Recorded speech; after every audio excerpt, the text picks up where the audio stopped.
अनुपमा ने दिखाई वनराज और काव्या की उसकी असली जगह। जी हाँ, जैसा कि सभी जानते हैं कि जो अनुपमा है उनकी अच्छाई का गलत फ़ायदा उठाते रहते हैं वनराज और काव्या, क्योंकि काव्या कभी ये चाहती ही नहीं है और ना ही ये मानने को तैयार होती हैं कि वो उनसे ज़्यादा मैच्योर हैं और उनसे ज़्यादा समझदार भी हैं अनुपमा। इसलिए वो तो हर छोटी बड़ी बात के लिए ब्लेम करती रहती हैं अनुपमा को। इस बार तो उन्होंने हद ही कर दिया और उन्होंने अनुपमा को एक चालू औरत कह दिया और तो और उन्हें अपना पति छीनने का ब्लेम भी उनके ऊपर लगा दिया। साथ देने वाली हैं उनकी समधन यानी कि राखी दवे। उन्होंने तो इस फैमिली को भिखारियों की फैमिली पे कह दिया है। यहाँ पे जो तोसू है वो भी अपनी सास की बातों में आ चुका है। उसने सभी के सामने ये एक्सेप्ट कर लिया है कि उसे बहुत ही ज़्यादा शर्मिंदगी महसूस होती है कि वो भी इसी फैमिली का बेटा है और इसी फैमिली का हिस्सा है।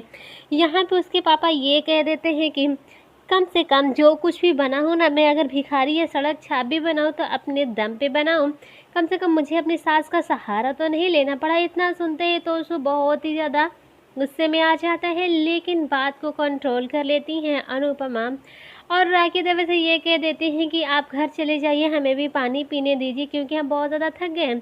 मैं तो आपके लिए कॉफ़ी भी बना देती, लेकिन आप भी के घर की कॉफ़ी भला कैसे पी रही हैं? नहीं पी पाएंगी ना आप। यहाँ पे जो होती हैं काव्या, वो ये कह देती हैं कि बात ऐसे ही नहीं ख़त्म होने वाली, बात ख़त्म करने के लिए बहुत कुछ करना पड़ेगा। यहाँ पे बहुत परेशान हो चुकी हैं अनुपमा। वो साफ साफ ये क्लियर कर देती हैं कि काव्या तुम्हें बहुत प्रॉब्लम है ना अपने पति का मेरे साथ रहने से, इस घर में रहने से। तो एक काम करो ना, तुम अपने पति को लेकर इस घर से और मेरे कारखाने से चले जाओ। यहाँ पे काव्या ये कह देती है लेकिन कागजात पे तो हम तीनों के नाम है।